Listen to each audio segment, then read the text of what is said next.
Salut Inès, ravie d'être avec toi pour parler de ton parcours d'entrepreneuse, de très beaux succès que tu es en train de réaliser avec ton entreprise et aussi de ce qui t'a amené là. Est-ce que tu peux commencer par te présenter? Tout d'abord, déjà, merci pour l'invitation et merci pour ce podcast parce que je pense que ça en inspire pas mal. Et je suis vraiment très fière de faire partie de tes interviewés. Donc, je suis Inès Ami, je suis la cofondatrice et CEO de Octolotech. Je suis une ancienne avocat et pas avocate, on en parlera si tu veux. Et Octolo, c'est une solution qui permet de simplifier et de dématérialiser la gouvernance des entreprises françaises. Alors, la gouvernance, est-ce que tu peux expliquer à nos auditrices et auditeurs ce que tu entends par là et du coup ce que tu proposes à travers Octolo? D'accord. En fait, c'est un point qui est assez simple et qui concerne énormément de personnes, même si je trouve effectivement que quelquefois on cache derrière des termes barbares des réalités assez simples. Toutes les entreprises françaises non cotées, qui ont au moins 2 actionnaires, ont les mêmes obligations légales au niveau de la gouvernance. La gouvernance, c'est quoi? C'est la gestion finalement du cœur ou de la tête de l'entreprise. C'est toute la gestion de la prise de décision et de qui détient le capital dans l'entreprise. En fait, je vais peut-être te faire quand même un petit tour de perspective de mon parcours. J'ai été dans l'une des premières promotions de Station F. Et là, j'ai découvert que les startups et le juridique, ça les dépassait complètement. C'était de loin pas la première chose dont ils s'occupent. Et le jour où tu lèves des fonds, on te demande tout un tas de documents dont tu n'as pas forcément connaissance. Et en fait, ce constat-là, qui est donc le constat plutôt de l'ignorance et de l'absence de temps pour gérer des documents qui sont pourtant essentiels et obligatoires, je l'ai fait un peu différemment aussi dans une très grosse entreprise dont on pourra parler après, à savoir que les directions juridiques sont dépassées par le nombre d'obligations légales, dépassées par le nombre de documents juridiques et qu'il y a un vrai besoin d'automatisation. Et je vais aller encore plus loin. En cabinet d'avocat, j'ai aussi vu des avocats débordés par les obligations légales des entreprises et qui renvoient vers le comptable qui est lui-même débordé au moment de l'approbation des comptes. Donc tout ça pris ensemble, je me suis dit qu'il y a quand même quelque chose à faire. Et ce quelque chose pour moi, c'était d'essayer de faire gagner du temps, d'automatiser. Parce que c'est des obligations légales, alors on se dit, bon, c'est beaucoup d'administratif, c'est de l'obligatoire, c'est embêtant. Mais en fait, derrière ça, c'est quelque chose de très important puisque toutes ces obligations légales, qui sont la tenue d'un registre d'actionnaires, la tenue d'une assemblée générale d'approbation des comptes, la mise à disposition de certains documents, et en fait, c'est ce qui va, lorsque c'est bien organisé, permettre à la décision de bien fonctionner et à la décision stratégique de prendre place au sein de l'entreprise. Alors, ce que ça m'amène déjà comme réflexion, c'est est-ce qu'il n'y a pas un problème qui peut-être vient aussi d'une espèce d'inflation de législation, d'obligations qui pèsent sur les entreprises? Ton avis, c'est quoi là-dessus? Parce qu'on entend souvent qu'en France, on est malade de l'administratif, qu'on impose beaucoup trop d'obligations aux entreprises. Je pense que personne ne pourra nier le fait qu'on a une inflation normative qui est un peu délirante. Quand tu regardes l'évolution en taille des codes, il y a des études qui ont été faites sur le nombre de pages qui ont été ajoutées en 10 ans, sur le nombre de codes qui ont été ajoutés en 10 ans. Enfin, c'est une inflation qui est pas possible. Je sais qu'il y avait un projet, donc je sais pas trop ce qui va advenir, qui consistait par exemple pour le code de commerce, à le réduire par 3 avant la fin du quinquennat. Est-ce que ce sera le cas? Je sais pas. En fait, en tout cas, si on prend le cas du code de commerce, on peut remarquer que s'il y a une base commune, ensuite, elle va être très répétée et avec des petites différences qui sont légères entre chaque type d'entreprise. Si tu es une SA ou une SAS, par exemple, ça va être un peu différent. Alors effectivement, il y a une inflation normative. Après, je pense qu'on a des législateurs qui souvent partent d'une bonne intention. Par exemple, la SAS, on va essayer de la rendre plus simple que la SA. Donc, on va faire une nouvelle partie du code pour s'occuper de la SAS en renvoyant beaucoup à la SA, etc. En fait, surtout, je pense que l'une des problématiques en dehors de l'inflation normative, c'est la méconnaissance de toutes ces règles par les gestionnaires d'entreprise. Et c'est ça qui rend ça aussi un peu stressant. Nous, c'est ce qu'on a essayé de faire avec Octolo, c'est qu'on va avoir le plus de règles possible pour pouvoir répondre à n'importe quel statut et qu'ensuite, on puisse être dans les cordes sans même s'en rendre compte et juste avoir à se concentrer sur l'essentiel qui est prendre des décisions. Mais je te rejoins sur ce point-là. Et alors, pour une fois, je crois que la technologie a un impact négatif là-dessus. Ah bon? J'écoutais un avocat là, qui faisait justement une réflexion sur cette évolution de la taille du code. Et en fait, il y a eu une énorme inflation à partir du moment où il n'y a plus eu besoin d'écrire à la main les projets de loi et les projets d'amendement. Aujourd'hui, un député qui veut faire un projet d'amendement, il fait 2-3 copier-coller, ce qui fait qu'on a des centaines et des centaines d'amendements qui sont déposés pour chaque projet de loi, puisqu'en fait, c'est beaucoup plus rapide à rédiger, écrire et ensuite, malheureusement, il faut pouvoir les discuter. Et aujourd'hui, il n'y a même plus le temps de les discuter, d'où aussi tous les problèmes qu'on a au niveau de l'adoption des lois. Donc Ouais, oui, il y a t'imagines une qu'en inflation plus maintenant ils normative. peuvent se faire aider par ChatGPT pour pondre des pour pondre des amendements et proposer des C'est ça. modifications, c'est une horreur en fait. Donc il y a effectivement ce problème de fond et donc ça m'amène à alors deux questions déjà. Alors une question par rapport à l'actualité pour y revenir. On voit, je lisais un article ce matin qui disait il y a beaucoup en ce moment d'entreprises de la French Tech qui se retrouvent en procédure administrative pour leur sauvegarde avec finalement une méconnaissance complète de ce qui peut tomber dessus quand tu es effectivement à la tête d'une entreprise. Est-ce que ça, c'est un sujet sur lequel vous penchez? Déjà, est-ce que c'est un sujet sur lequel on se pense? Je pense que tout chef d'entreprise devrait se pencher sur ces questions et, comme tu le dis, avoir connaissance des processus qui existent. D'autant plus qu'il y en a qui existent, comme les procédures de sauvegarde ou autres, qui interviennent un peu en amont pour éviter la faillite totale de l'entreprise, le non-paiement des créditeurs, etc. Enfin, des dettes et des salariés. Donc oui, je m'y intéresse. Après, je crois que c'est un constat qu'on fait assez facilement. Il suffit de voir de marcher dans la rue et de voir le nombre de magasins qui ferment ou de petits commerces ou autres. Et quand on regarde dans la French Tech, il y a aussi énormément de fermetures. Je pense qu'il y a aussi un effet un peu en différé. Potentiellement de toutes les aides qu'il y a eu pendant le Covid et qu'il a fallu rembourser après coup, des différés de paiement qui ont eu lieu. Et aussi, il y a énormément de... En fait, moi, ce qui me choque dans les chiffres qu'on voit, c'est le nombre de startups qui ont levé des fonds et qui ferment. Et en fait, Ouais. beaucoup ont levé facilement entre 2020 et 2022. Après, on a fait face à une baisse des levées de fonds, mais qui fait en fait un retour à la normale avant 2020. Bon, pas tout à fait, mais quasi. Et en fait, c'est des personnes qui ont cru qu'ils allaient pouvoir lever aussi facilement. Il y a eu alors je dis des personnes et puis des investisseurs aussi qui ont cru ça, qui ont poussé à énormément de dépenses et ils se sont engagés dans des dépenses trop fortes, pas forcément réfléchies, et en pensant que qu'ils compenseraient avec une levée plus tard.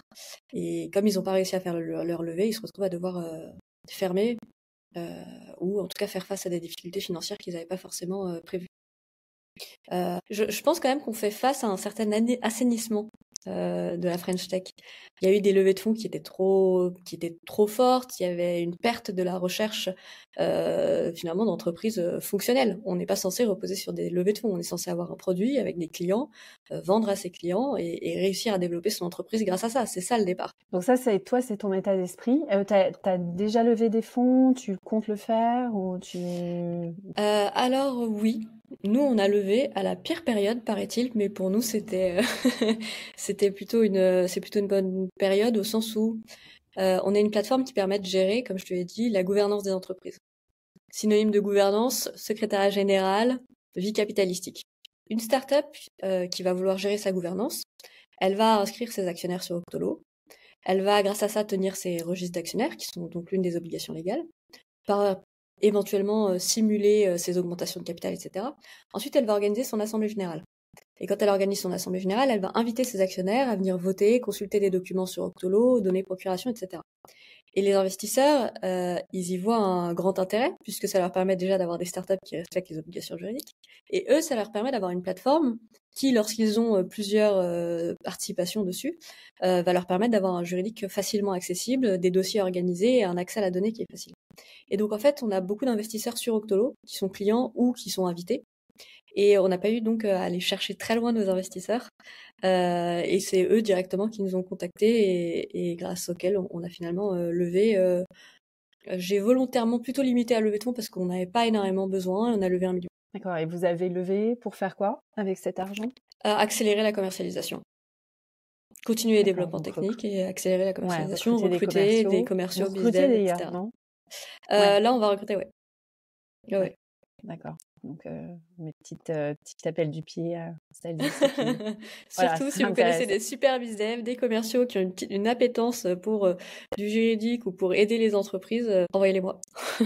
Bon, message passé. Je veux revenir sur, l'identification du problème. Donc tu as vite, constaté effectivement qu'il y avait ce manque de connaissance, des obligations légales, ce manque d'outils pour gérer ce genre de choses. Finalement, on a été beaucoup à la mano, à faire voilà, encore aujourd'hui, enfin, c'est beaucoup le cas chez les comptables et autres, on n'est pas très aidés. Comment tu as testé le marché? Comment tu as, c'était quoi ton premier, je sais pas, MVP ou Je vais être très honnête. voilà, t'es là pour ça. Oh, exactement. Ça touche à la place de la femme, je pense. Donc ça va peut-être aussi t'intéresser comme sujet. Quand j'ai créé Octolo, en fait, je me suis pas dit je vais créer une boîte, je vais la diriger et ça va être génial. J'avais ce constat qui m'énervait, pour lequel, pour moi, il fallait faire quelque chose. Et en réalité, ce que je me suis dit, c'est, je vais mettre en place un projet, et puis je vais trouver, je sais pas, un type de 40 ans qui sera capable avec un peu d'expérience, qui sera capable de gérer cette entreprise, puisque bien sûr, ça n'est pas moi, Inès, qui vais créer une entreprise. Bon, bah 2 ans plus tard, Ah, 2 ans, presque 3 ans plus tard, je suis là, les mains dans le cambouis, et j'adore ça. Et en fait, pour moi, je souhaitais être avocat. À l'époque, j'avais prévu de partir 1 an aux États-Unis. J'avais une bourse pour faire des études pendant 1 an. Sauf que comme il y avait eu tous les confinements, etc., l'université a proposé de reporter d'1 an. Et ben, je suis jamais partie puisque je suis là et très contente de ça.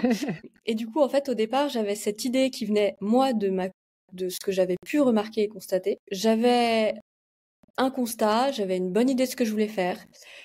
Contrairement aux quelques solutions qui existent sur le marché, je voulais pas m'adresser à un bout de la chaîne de valeur. Je voulais pas faire juste les AG, juste les tables de CAPI, juste les BSPCE, juste une data room.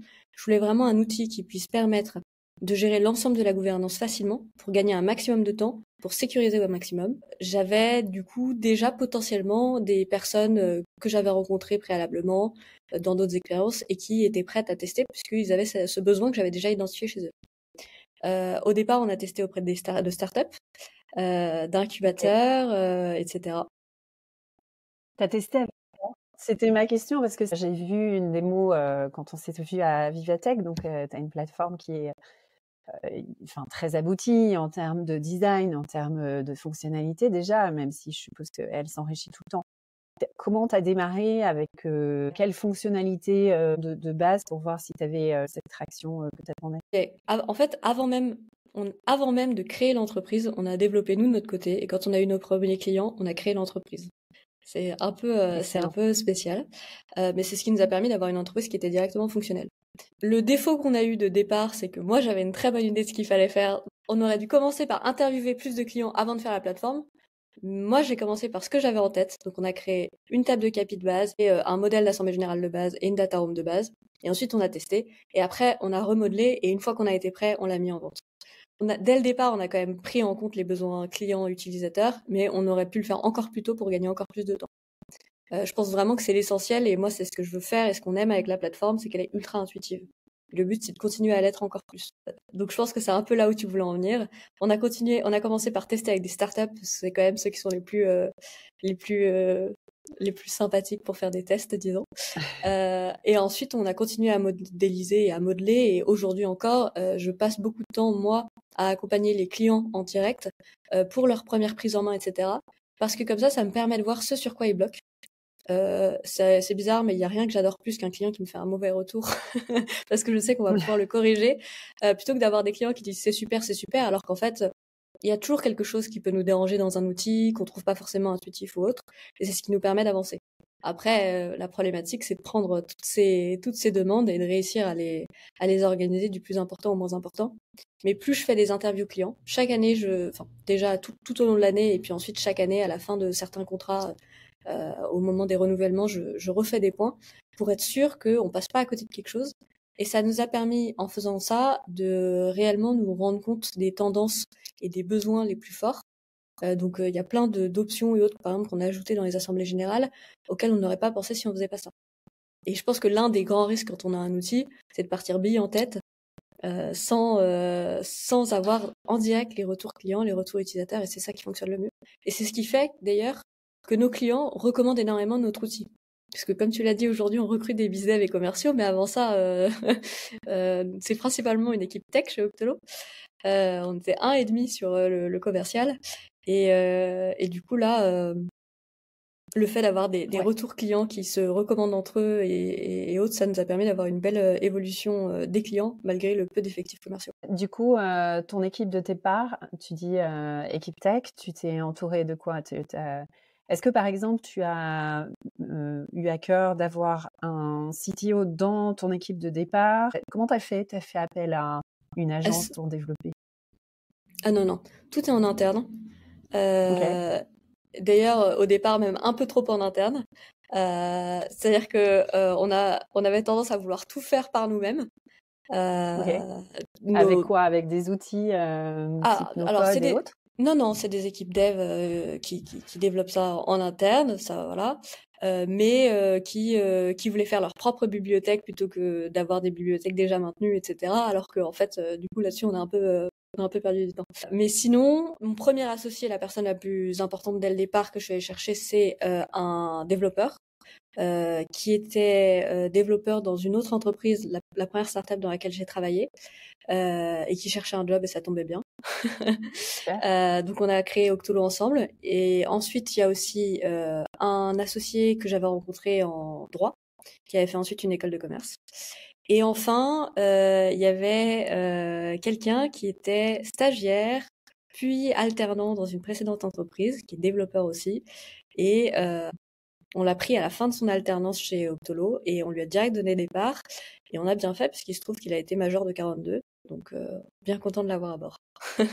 Voilà. Waouh! Ouais, ça c'est chouette. Non, je te pose la question parce que c'est vraiment bien sûr, c'est vraiment un point déterminant aujourd'hui quand tu montes une entreprise. Mm. Et en même temps, évidemment, c'est un investissement de départ qui est pas évident à faire. Donc toi, tu l'as porté comment? C'est en donnant des parts et puis tout le monde était au chômage et personne se payait au départ, c'est ça? Alors, moi, j'avais pas le droit au chômage. Les avocats n'ont n'ont pas le chômage. Les autres, oui. Bah, après, comme je te l'ai dit, dès qu'on a créé l'entreprise, on a directement eu des clients. En revanche, pour moi, ça me paraît essentiel d'avoir un dev dans l'équipe dès le départ, parce qu'il y a trop Mm. de... Enfin, c'est important d'avoir une base stable au départ, quelqu'un qui prend en main le sujet, pas avoir... Les développeurs ont toujours tendance à vouloir tout refaire de zéro, donc s'il n'y a pas quelqu'un qui prend les choses en main et qui dit c'est comme ça et on va suivre ces règles-là, on peut pas avancer. C'est aussi important d'être propriétaire de sa tech et de pas avoir de questions qui se posent là-dessus. Et le fait d'avoir un associé tech, je sais clairement que donc Charles, le CTO, il est bien moins payé que ce qu'il l'était payé avant, et il le fait par conviction parce qu'il croit en ce qu'on est en train de faire. Et bien sûr, du coup, il a des parts, mais de toute façon, moi, de manière générale, je considère que dans une startup, ça devrait être normal de proposer des actions ou des BSPCE à tous ses salariés.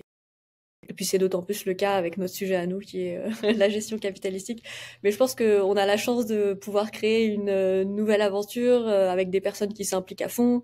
Et si on veut que ça continue comme ça, c'est aussi une manière de remercier pour l'implication dans l'entreprise. Puis faire Complètement. en sorte que tout le monde ait envie que ça marche. Est-ce que tu as d'autres conseils pour les porteuses de projets? Donc, avoir un associé tech, lever des fonds, mais pas trop, chercher d'abord les clients. Aller chercher des retours d'utilisateurs dès le départ et des testeurs dès le départ, ça c'est sûr. Mhm. Bien se faire entourer. Déjà parce que tu disais, tu vois, aller chercher du capital, ça peut être compliqué de faire sans. Il y a aussi beaucoup d'aides qui existent, qu'on peut aller chercher dès le départ. Si on l'ignore, on passe vraiment à côté de, par exemple, on peut avoir 30 000 euros la première année si on fait certaines demandes. C'est des choses qui peuvent quand même bien aider à se lancer. Bien s'entourer. Alors surtout quand on est une femme entrepreneur, je pense que c'est vraiment essentiel. Moi, j'ai eu la chance dès le départ de faire partie de Réseau Sista, qui est donc très orienté vers les levées de fonds pour les femmes entrepreneurs, parce que quand on regarde les chiffres, c'est vraiment catastrophique, il y a une inégalité qui est flagrante. Alors, Les chiffres ont un peu évolué, mais alors sans vouloir dire de bêtises, il me semble que il y a 20% de femmes entrepreneurs, et c'est à peu près 7% des levées et 3% des montants levés. C'est ça. Voilà. Ouais. Sachant qu'il y a une distinction entre les équipes mixtes et les équipes uniquement fondées par des femmes entrepreneurs où les chiffres sont encore plus bas. Alors que derrière ça, bizarrement, c'est aussi des entreprises qui souvent fonctionnent mieux. Peut-être parce qu'il y a un peu plus de prudence et de sens pratique. Non, mais Euh, oui, c'est ça, peut-être moins d'ego aussi dans la façon de gérer les Après, choses. alors il y a une inégalité, mais il y a aussi un travail à faire parce que manifestement, des constats que j'ai eus de la part d'investisseurs et autres de manière générale, de femmes investisseurs aussi, les femmes entrepreneurs, quand elles vont aller chercher des fonds, elles vont être beaucoup plus prudentes dans la manière de se présenter. Il y avait un exemple qui m'avait particulièrement frappé. C'était une investisseur qui m'expliquait que entre deux boîtes qui font toutes les deux, par exemple, 1 million, l'homme va dire qu'il va faire 3 millions sous un an. La femme va dire qu'elle va faire 1,5 million, et en fait, les deux vont faire 2 millions. Tu vois?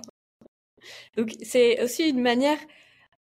Alors oui, être prudent, oui, être sincère, être réel, mais aussi prendre en compte ce qu'il y a autour de soi et la manière dont les autres personnes se présentent et présentent leurs projets et vont chercher des fonds. Parce qu'en fait, alors il y a des excès des deux côtés et il faut réussir à trouver la juste mesure dans la manière de porter son projet. Donc, voilà, ça veut dire que quand tu veux lever des fonds, tu penses à 50%, tu annonces 50% de plus que ce que tu penses vraiment.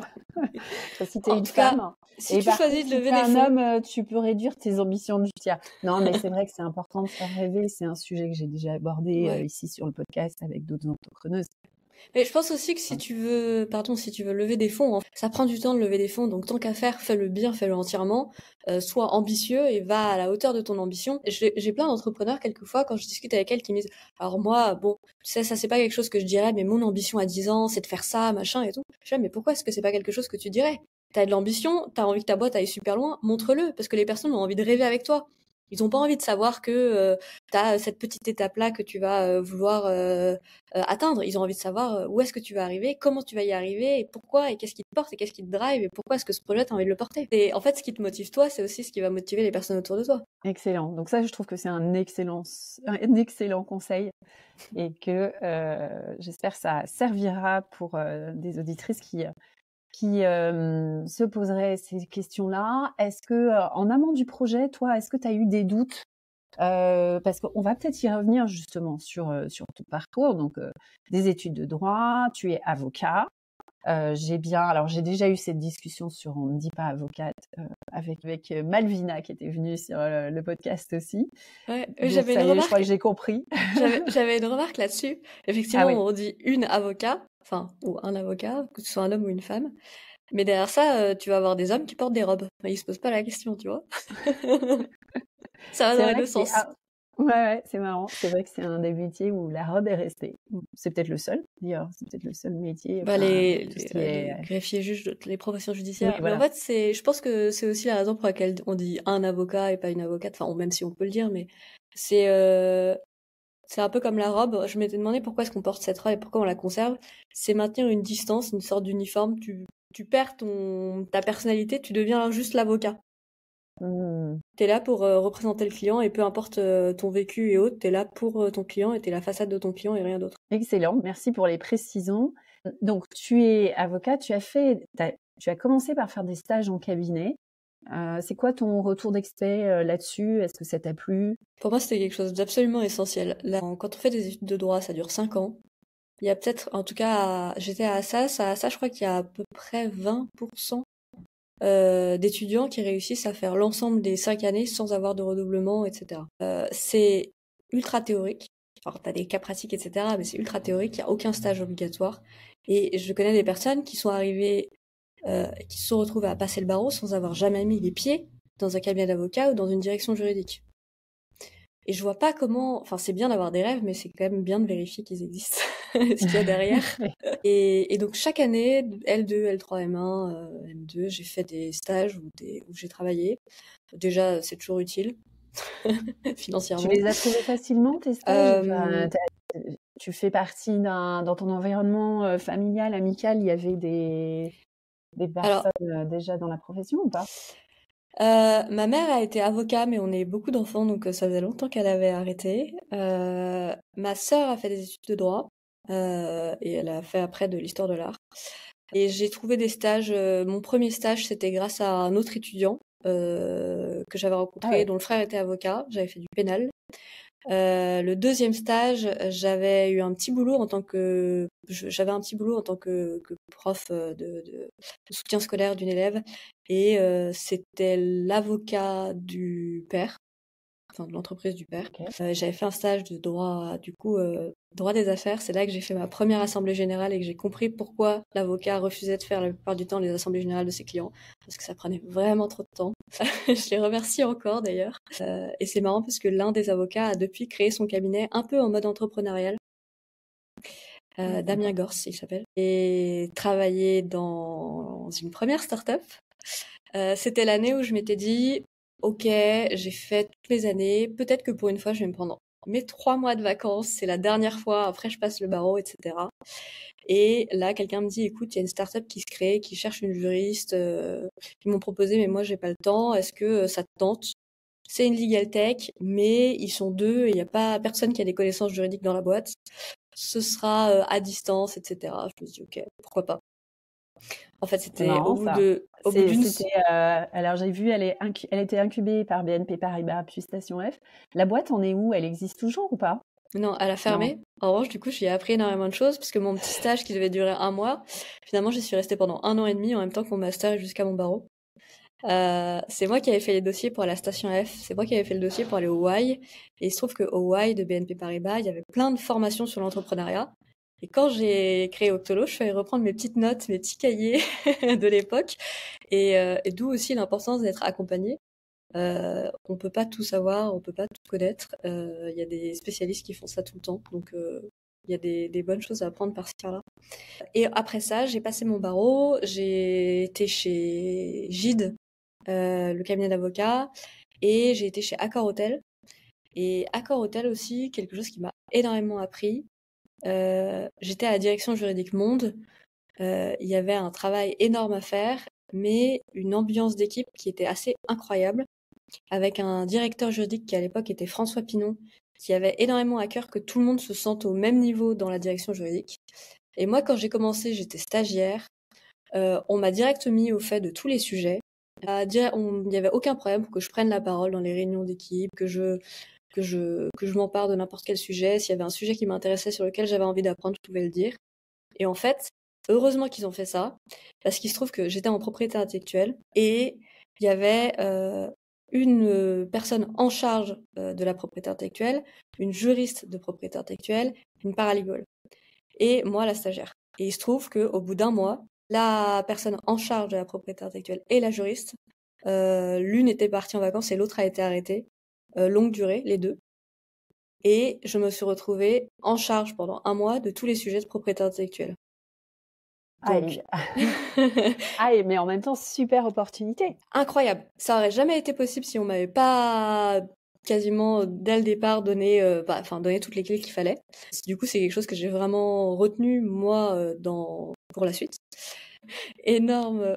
Enfin, quand je me suis retrouvée le lundi matin avec 120 mails qui m'attendaient juste pour le lundi matin, je me suis dit bon, dans quoi est-ce que je me suis mis? Et c'est là que je me suis rendu compte qu'il y avait un besoin d'automatisation qui était énorme parce que le nombre de demandes qui étaient les mêmes sur des documents qu'on aurait pu automatiser, par exemple. Et après C'est ça, c'est juste j'ai par rapport à ça, je me dis, c'est quand même pas pour tout le monde parce que te retrouver stagiaire en charge d'un sujet comme ça, tout le monde aurait pas les épaules en fait pour le faire. Euh, Alors, la direction juridique, effectivement, ils n'allaient pas me parler des finances de la direction juridique ou autre, mais j'étais au courant des dossiers qui étaient en cours, j'étais au courant des sujets sur lesquels ils travaillaient, j'étais inclus dans les discussions et ça m'a permis d'être, et certes, j'étais en charge de la propriété intellectuelle, mais il y avait quand même une direction juridique qui existait. Donc, mm, mm. si je m'étais sentie dépassée ou si j'avais eu, ou si ils avaient vu que j'étais dépassée, ils auraient trouvé un autre moyen de reprendre la main. J'étais pas non plus seule, tu vois. Mm. Non, mais Mais pour répondre à ton sujet, oui, il y a besoin effectivement de transparence, mais je pense qu'il y a une certaine solitude du dirigeant sur certains points. Alors, c'est plus facile de partager les bonnes que les moins bonnes nouvelles, et les moins bonnes nouvelles, quelquefois, n'ont pas besoin d'être partagées tout court parce que certaines personnes le supporteraient mal. Du coup, avec le réseau Sista, ça fait partie du soutien que tu as comment tu romps un peu cet isolement du dirigeant? Est-ce que tu as ce réseau-là ou d'autres pour t'aider? Alors, dès le départ, on s'est fait accompagner. On a été donc dans le réseau Sista.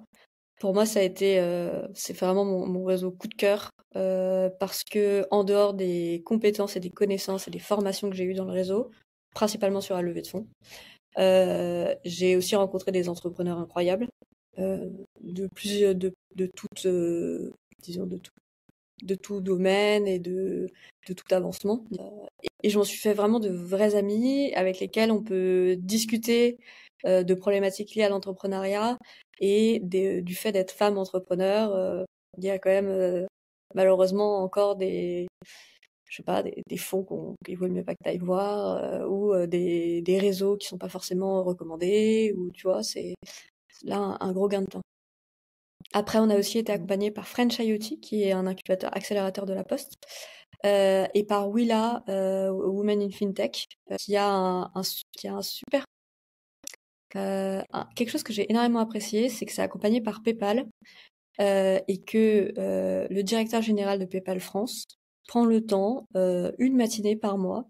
Il y a un codev qui est fait avec les entrepreneurs de la promotion, où chacune des entrepreneurs va avoir un sujet qu'elle va traiter pendant 3 heures. Les équipes de PayPal se mettent à disposition avec le DG de PayPal pour réfléchir à ces sujets. Et C'est franchement, canon. canon. Incroyable. Ouais, Francis Barrel, il est incroyable pour l'entrepreneuriat. Est-ce que à chaque fois, tu as dû remplir un dossier, pitcher? Alors, un conseil pour l'entrepreneuriat, ne pas être timide. Il fut une période où j'étais incapable de prendre la parole. Euh, quand j'étais au collège, j'étais extrêmement timide, mais vraiment incapable de parler. Et heureusement que grâce à certains professeurs, j'ai réussi à vaincre cette timidité, parce que j'aurais jamais pu être avocate ni entrepreneur. Oui, à chaque fois j'ai fait mes dossiers, à chaque fois j'ai pitché, et je pense que l'une des choses importantes lorsqu'on fait un dossier, alors ça prend du temps, etc. Mais quoi qu'il arrive, oui, souvent c'est des questions qui sont communes. À force, on va demander un peu toujours les mêmes questions. Moi, j'ai une base des questions qu'on me pose le plus souvent, mais en revanche, je fais toujours attention de faire un dossier qui est réellement personnalisé. Si je prends le temps de faire un dossier, c'est pour bien le faire. Donc, par exemple, si dans un dossier on te dit vidéo facultative, si vous voulez présenter votre projet, bah tu le fais. Quitte à prendre une vidéo que tu as déjà et à rajouter une phrase au début ou à la fin qui est en rapport avec le projet, mais tu le fais parce que faut les ça, enfin, faire des dossiers à tout va, ça sert à rien. Bien sélectionner ces dossiers et penser que les personnes qui sont derrière sont des personnes qui prennent le temps sur ces dossiers et qui vont te proposer quelque chose qui, si tu as choisi de faire ce dossier, c'est que c'est quelque chose qui va t'aider derrière. Donc c'est de l'implication des deux côtés qu'il faut montrer. Oui, et puis il faut se différencier quand même, parce qu'il y a Oui, beaucoup de candidatures et au-delà du projet, je pense que le fait aussi que tu aies eu dès le départ des clients, évidemment, c'est porteur, ça aide, mais ça n'empêche pas, et il y en a qui sont rentrés dans des programmes en ayant juste un pitch et un projet, et voilà, qui n'avaient pas d'autres bases que leur conviction et leur force ouais, bien sûr. voilà, Bien la sûr, force de tout comme il y en a qui lèvent des fonds dès le début avec un projet de départ, éventuellement une bonne équipe et l'envie d'aller loin. Et t'as des investisseurs qui sont spécialisés dans des projets qui n'ont pas encore de clients, qui ont un tout début de produit. Et c'est des choses. C'est aussi pour ça qu'il faut bien se faire accompagner. C'est qu'en fait, tu vas gagner du temps en sachant vers qui te tourner. En fait, on a énormément de chance en France d'avoir, en tout cas jusque-là, on en reparle une fois que la loi de finances est passée.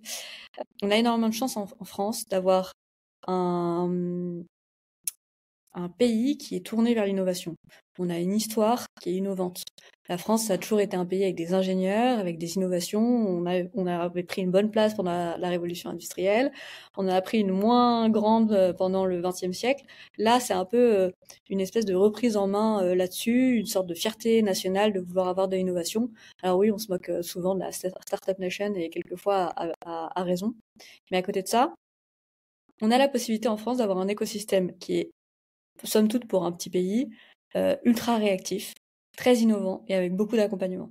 Et quel que soit le stade d'avancement du projet, quel que soit le sujet, il y a forcément un interlocuteur, une aide, un accompagnement qui peut être trouvé quelque part. Et ça, c'est incroyable. Voilà. Mais le truc, c'est par contre d'arriver à s'y retrouver dans la jungle, justement, de toutes ces aides, de recenser tous ces incubateurs. Alors, il y a des choses qui existent sur les sites de la BPI, par exemple, ou des choses comme ça.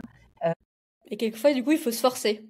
Ouais, il Se faut se forcer forcer, à c'est ça. aller à un cocktail, se forcer à aller discuter des soirs où on a plein de travail, on a autre chose à faire ou autre. Et en fait, c'est comme ça qu'on fait des bonnes rencontres et autres. Je connaissais rien ni personne au début quand je me suis lancée dans l'entrepreneuriat. Je me suis retrouvée là par hasard parce que j'ai fait un stage en master 1. Et en fait, en discutant, on se fait un super réseau facilement, mais il faut se bouger. Tu parlais tout à l'heure on se moque un peu de la Startup Nation et à juste titre parfois. Un truc qui t'agace? Et bah, on parlait des personnes qui lèvent des fonds en mitonnant ou pas, peut-être pas en mitonnant, mais je veux dire, être entrepreneur, c'est génial. C'est pouvoir avoir la chance de donner corps à ses rêves, mais c'est aussi des difficultés. Et il y a des personnes, t'as l'impression qu'il n'y a jamais de difficultés dans leur vie. Alors c'est bien de faire rêver, mais derrière, faut pas non plus mentir. Tu vois, c'est un peu comme les freelances sur LinkedIn qui te disent qu'ils gagnent 10 000 euros par mois après s'être lancé au bout d'un mois, tu vois. Et en travaillant 1 heure par jour, tu vois. Non, Absolument. ça n'existe pas. Et de la même manière, bah, lever des fonds, c'est génial, mais c'est pas une finalité. Et tu vas pas te dire que tu vas faire tenir ton entreprise juste en levant des fonds. En revanche, lever des fonds, c'est normal aussi, parce que à partir du moment où on a un projet innovant, quelquefois, il faut aller chercher le marché, et ça peut être difficile d'avoir ses premiers clients, il faut développer un produit technologique qui peut prendre du temps, etc. Donc certes, avoir des fonds, ça aide, ça permet d'accélérer le développement, mais c'est pas une finalité en soi. Comment on parlait justement, on évoquait cette vie de l'entrepreneur qui travaille beaucoup. Comment tu maintiens ton équilibre? C'est une bonne question, ça. Alors, l'équilibre au départ, on va pas se le cacher, il n'existait pas, hein. Au tout début, la première année, on a travaillé comme des malades, pas jour et nuit, mais quasi. En tout cas, en particulier avec Charles, le développeur, a énormément travaillé aussi, le CTO. Quand il faut être sur tous les fronts, il faut être sur tous les fronts. Tu vois, se forcer à réseauter, c'est aussi se forcer quelquefois à faire des pauses. Mmh. C'est, tu vois, aller prendre le temps de discuter avec d'autres entrepreneurs. Avoir des incubateurs qui t'accompagnent, c'est quelquefois devoir t'arrêter. Alors, c'est pas une pause, mais c'est quelquefois t'arrêter et prendre le temps de prendre du recul sur ton projet. Ça, c'est ultra important. Après, j'ai beau travailler beaucoup, je fais en sorte d'avoir toujours, je sais pas, mon dimanche qui est libre, où je travaille pas, où je vais faire du sport, où je vois ma famille, où je vois mes amis. Pour moi, c'est vrai qu'il faut savoir faire des pauses. Et tu vois, quand on me demande, bon, comment étaient tes vacances? Les vacances, c'était pas vraiment existantes la première année. En revanche, on a la chance de pouvoir organiser son travail comme on peut. Eh bien, j'ai fait beaucoup de télétravail, je suis allée chez des amis, eux, ils allaient en vacances, ils allaient se balader. Moi, j'allais travailler, puis on se retrouvait le soir, ça permet de faire une pause, où j'allais déjeuner dans un refuge en montagne pendant qu'eux allaient se balader toute la journée. Et ensuite, je restais travailler dans le refuge, et voilà. C'est aussi une chance qu'on a de pouvoir s'organiser. C'est vrai qu'il y a quand même des libertés dans l'entrepreneuriat.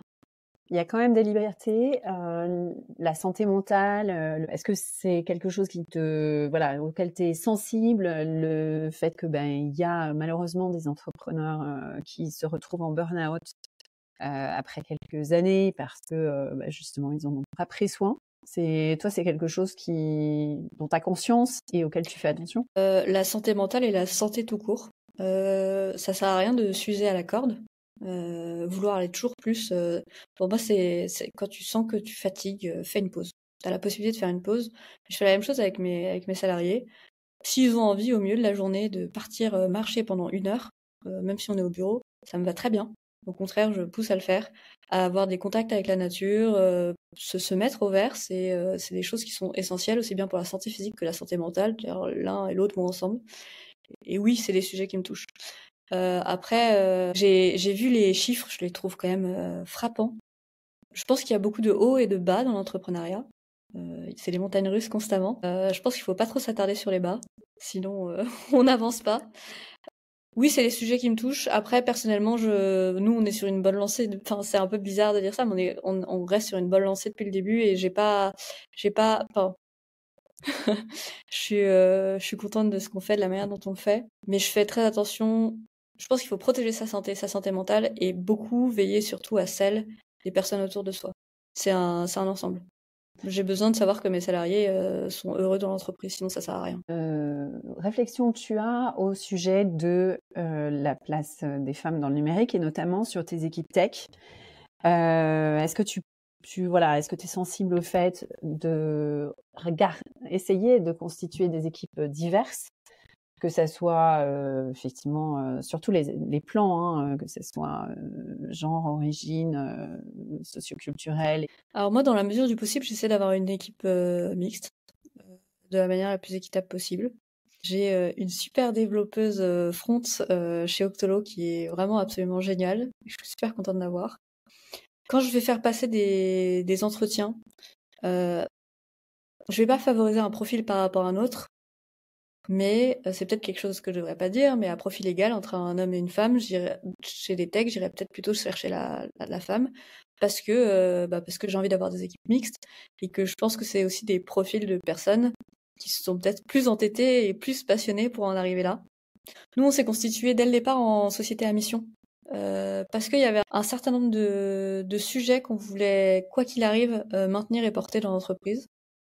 Donc ça va être travailler pour un inclusif numérique, ça va être justement travailler au maximum sur l'égalité homme-femme, avoir un numérique responsable, favoriser l'entrepreneuriat salarié, tu vois, ce genre de sujet. On s'est fixé 5 missions. Et du coup, pour moi, ça rentre dans ce cadre-là aussi. C'est canon. Du fait que tu es avocat de formation, est-ce que tu penses pas que tu étais déjà bien préparée à être entrepreneur ou du moins indépendante? Alors, les avocats, c'est un peu spécial. La plupart des avocats sont en fait, c'est une profession libérale. Il y a très peu d'avocats salariés. Même en cabinet, on est censé être indépendant. Mais c'est vrai que beaucoup de cabinets agissent comme si les avocats étaient des salariés, sans les avantages du salariat. En revanche, je pense qu'il y a malgré tout toujours enfin, c'est un peu comme partout, mais il y a toujours une place pour faire des pieds, pour faire des pieds et des mains et trouver la place ou la manière dont on agit. Une fois, ça m'était arrivé dans un cabinet, justement mon stage que j'avais fait en troisième année. Il y avait une avocate à la fin qui m'a dit: Ah bon, mais elle m'avait dit quelque chose de vraiment spécial. Elle m'a dit: Ah bon, mais t'étais pas pistonnée? Je dis: Bah non, pourquoi? C'était le stage justement que j'avais eu grâce à. Elle m'a dit: Non, mais t'avais l'air de tellement agir enfin, à un moment, j'étais allée voir un avocat, j'ai dit, bah, j'adorerais faire des conclusions, est-ce que je peux faire des conclusions? Voilà, et il m'avait filé des conclusions à faire. Enfin, alors que d'autres stagiaires, puis quand je voyais qu'il y avait plus de travail, il y en avait qui restaient, parce qu'il fallait rester, sans avoir de travail à faire, alors que moi, quand je voyais qu'il y avait plus de travail, j'allais voir l'avocat en me disant, est-ce que t'as quelque chose à me donner? Sinon, je rentre. S'il est 21h, bon, pour un stagiaire, c'est pas non plus. Et en fait, je pense que comme dans tout domaine, tu peux imposer tes règles et ta manière de travailler et montrer ce que tu as envie de faire, tout en le faisant en revanche avec respect toujours. Et donc je pense que c'est la même chose dans les cabinets d'avocats. Mais il y a beaucoup de femmes qui s'éloignent de la profession d'avocat parce que justement, certains cabinets ne laissent pas du tout de place au fait de s'organiser quand on est mère de famille ou autre. Et ça, c'est une cata. Et pour en revenir à ma question, est-ce que tu t'es imaginée entrepreneuse? Je me suis retrouvée là par hasard. La vraie question, c'est est-ce que je m'imaginerais à nouveau avocat? J'adorais ce métier et j'ai toujours envie de le faire, mais je sais pas si je serais capable de le refaire. Au sens où je sais pas si. Enfin, il faudrait que je trouve un cabinet où je pourrais faire mon moule. Bah, sinon, c'est ton cabinet. Ouais, c'est ça, faire ma place. Si tu pouvais revenir en arrière et te donner un conseil, ça serait à quel moment et pour te dire quoi? Ah, bah, on a abordé quelques petites erreurs de départ où effectivement, dès le départ, on aurait dû commencer par interviewer les clients parce qu'on aurait gagné du temps.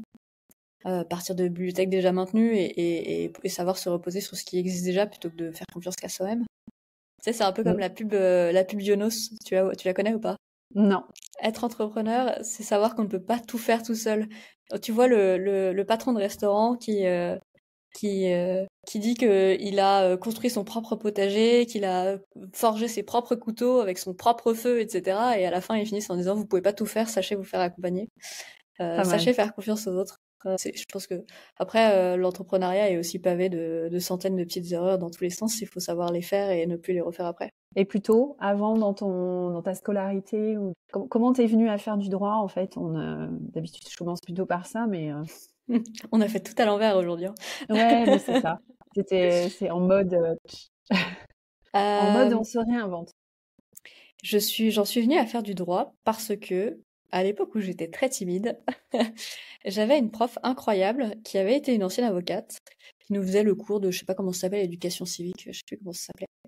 Et comme ça l'embêtait un peu de faire ce cours, plutôt que de faire ça, elle nous parlait de son ancien métier et elle nous faisait faire des débats. Voilà. Et en fait, ça m'a donné envie de devenir avocat et c'est elle qui m'a du coup trouvé mon stage en troisième seconde, qui m'a permis de découvrir le métier d'avocat. Je me suis retrouvée avec un avocat qui m'a donné le pire dossier de sa carrière, qui me l'a fait lire en entier, qui m'a dit, tu me dis après ça si t'as toujours envie d'être avocat, si tu me réponds oui, ça veut dire que c'est vrai. Comment tester une vocation? Exactement, ça a marché. Donc c'est comme ça que je me suis retrouvée à vouloir être avocat. J'étais très littéraire. On m'avait dit, tu seras jamais fait pour faire la fac parce que t'as besoin d'être cadré, etc. J'ai dit, bah, je vais pas perdre 2 ans à aller faire une prépa parce que vous me dites d'aller faire une prépa. J'ai envie de faire de la fac, je vais aller à la fac. Et j'ai réussi tout mon droit avec énormément de plaisir. J'ai adoré tout ce que j'ai fait. Donc non, je changerais rien. On veut te coller des étiquettes. Ah oui, tu as besoin d'être encadré. En fait, c'est pas ça qui compte. C'est effectivement, tu as testé ton projet en te confrontant à la réalité. Ça t'a plu. T'as décidé de continuer.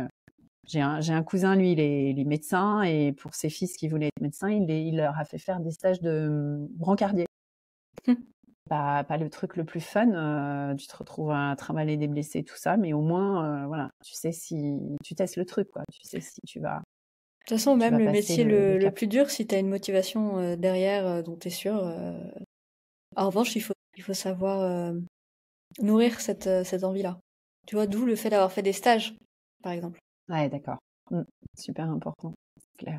On va passer aux petites questions de référence, parce que je vois le temps qui passe. Est-ce qu'il y a une femme inspirante que tu veux citer? Alors, pas forcément quelqu'un dans la tech, je vais pas t'imposer ça, hein. Je vais t'en sortir deux. Je trouve que on utilise tout le temps, tu sais, le terme rôle modèle. Et je trouve qu'il a quelque chose qui fait un peu peur dans ce terme. C'est important d'avoir quelqu'un que tu peux admirer de loin et quelqu'un que tu peux admirer de près. Alors je vais t'en sortir deux. La première, c'est Nathalie Bala.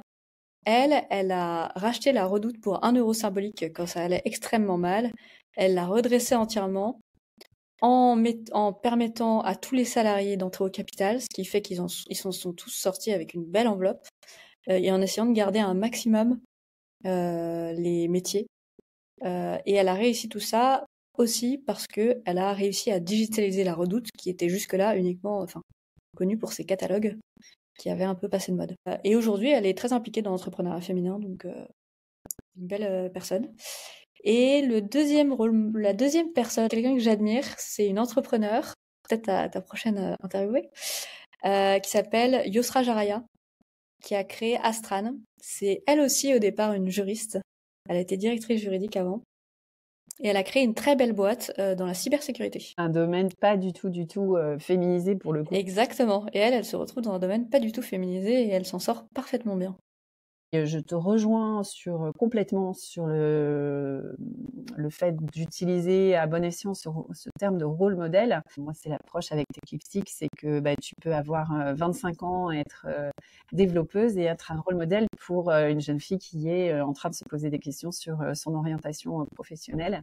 Et tu peux regarder en général un cran ou 2 crans au-dessus de toi, mais pas plus loin. C'est-à-dire que tu vas pas être inspiré forcément par Sheryl Sandberg, mais tu as besoin de plus de proximité de ça. Et c'est pour ça que sur le podcast, ça va de 25 à 65, 24, ouais, 25, allez, 25 à 65 ans. Parce qu'il en faut pour toutes. Est-ce qu'il y a un livre que tu aimes bien, que tu veux, pareil, partager? C'est le livre d'Olivier Goy. On parlait tout à l'heure de l'importance de la santé, aussi bien physique que mentale. Et Olivier Goy, c'est un entrepreneur qui avait super bien réussi, qui a un peu lancé tout ce qui est crowdfunding en France. Et un jour, à 40 ans, comme il dit, un seau d'eau lui est tombé sur la tête, d'eau glacée. On lui a appris qu'il avait la maladie de Charcot et qu'il lui restait 3 à 5 ans à vivre. Et il raconte avec pas mal d'humour dans son livre comment ça s'est passé pour lui, comment il a décidé, après 3 mois de bonne déprime, de reprendre en main sa vie, de se dire qu'en fait, il avait encore un nouvel projet, pas tout à fait entrepreneurial, mais quasi à porter, c'était celui de financer la recherche, même si c'est pas pour lui que ça servira, mais plutôt pour les générations futures. Excellent. Le titre du livre? Ça s'appelle Invincible, derrière le sourire. Ouais. Donc magnifique livre. Invincible derrière le sourire, le combat d'une vie. C'est écrit par Olivier Goy et Anne Fulda, qui est donc journaliste. Est-ce qu'il y a une émission que tu aimes bien, quel que soit le format, hein? On parle de télé, audio, vidéo, audio. Alors, j'écoute peu d'audio parce que j'aime beaucoup lire. Mais j'aime bien. Il y a pas longtemps, j'ai écouté alors c'est pas très original. J'ai écouté le podcast de Génération Do It Yourself, l'interview de Stéphane. Il s'appelle Stéphane de New York Château, qui a créé Doctolib, le fondateur de Doctolib, en septembre. C'était passionnant. Comment il considère qu'il a un petit peu raté sa vie parce qu'il voulait être tennisman, mais qu'il s'en sort quand même plutôt pas mal. Avec pareil cette envie de changer le quotidien autour de lui. Et un film, enfin plutôt une mini-série que j'ai bien aimée. C'est un peu flippant, mais tu vois, on parlait tout à l'heure de qu'est-ce qu'on n'aime pas dans l'entrepreneuriat ou autre. Est-ce que tu connais Dropout? C'est une mini-série sur l'histoire de Elizabeth Holmes, qui était la fondatrice de Theranos. C'est fascinant. La manière dont, en fait, avec 0 produit, rien, elle a complètement mytho, en portant une vision et en empêchant tous les investisseurs de regarder réellement ce qu'il y avait derrière le capot. Et comment, du coup, ça s'est écoulé. Tout ça dans un contexte un peu de... certains avaient raté Apple et voyant en elle la future star de la Silicon Valley, le futur Steve Jobs.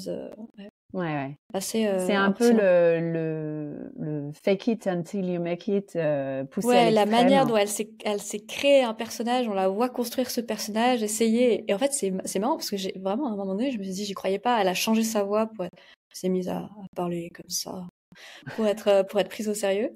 Et j'y croyais pas. Je suis allée vérifier les interviews. Effectivement, elle a modifié sa voix dans toutes les interviews. Enfin, c'est assez. Et comment ensuite, après, bah, le problème, c'est que fake it, si tu le fais trop, si tu fake it trop, ça a fini par s'effondrer. Elle s'est enfermée dans son mensonge. Elle s'est retrouvée complètement seule, isolée dans son mensonge, avec plus personne qui la suivait, et avec peu à peu son château de cartes qui s'effondrait. Et c'est une bonne leçon, ouais, je pense que certains entrepreneurs devraient voir ça de plus près. C'est un peu aussi quand même sur les travers de la Silicon Valley. Et puis, oui, et le problème du FOMO aussi. Tout d'un coup, c'est la mode de l'IA, donc tout le monde veut investir dans l'IA et regarde pas ce qu'il y a derrière. Ça a été la même chose avec la blockchain, etc. Même si, en revanche, c'est des évolutions qui, technologiquement, font des choses incroyables. Vous vous y intéressez un peu? Enfin, il y en a dans votre solution? Comme tout le monde, on commence à en intégrer. Je pense que l'IA, c'est un outil qui peut être formidable pour la productivité. On a un outil pour être plus productif. Donc oui, on commence à intégrer l'IA. Après, nous, déjà, on l'intègre, on l'utilise pour le code, déjà, en interne. Ouais, et bien sûr. Bien sûr.